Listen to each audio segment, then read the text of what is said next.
This barn has sat through a lot of seasons. Hey, Lou, come say hello to us. This is a very friendly horse. And the horses it holds are each an investment into someone's passion. I started riding when I was very young, and my dad bought me my first horse. I begged him and said, please, Daddy, you know, you'll never have to buy me another birthday present or Christmas present as long as I live. Of course, fortunately, he didn't hold me to that. That gift turned into Marilyn McFarland's dream. And you were the first single woman to buy a horse farm that the bank gave a loan to. in Kentucky? In Kentucky.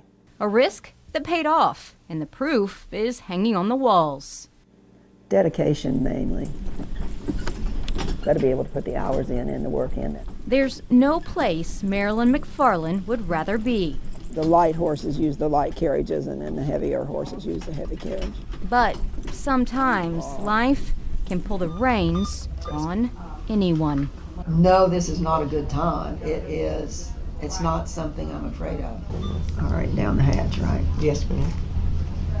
Marilyn has breast cancer, a tough kind. But at the same token, I'm so fortunate that I found it early. So this is a long-acting anti-nausea medicine. Still, she decided to take the strongest chemo treatment, Herceptin.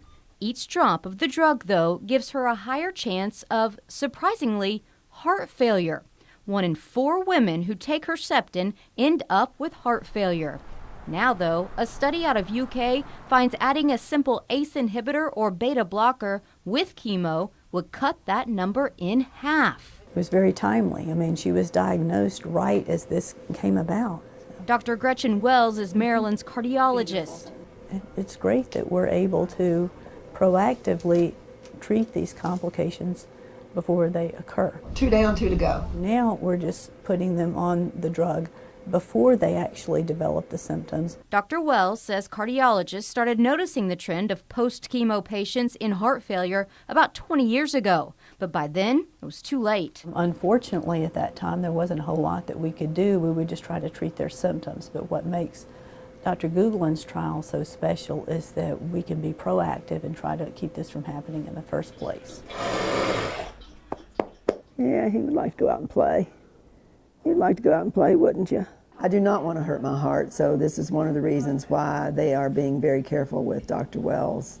Now that risk of heart failure is greatly reduced, and Marilyn can get back to work. They say working with horses is all about feel, and right now she's feeling pretty good. When you start a young horse, you don't know that he's going to be a champion, so you just keep plugging away, and sometimes they turn out to be the champions. And with this cancer, I keep plugging away, and hopefully I'm going to come out on the championship end of it, and it's going to be gone.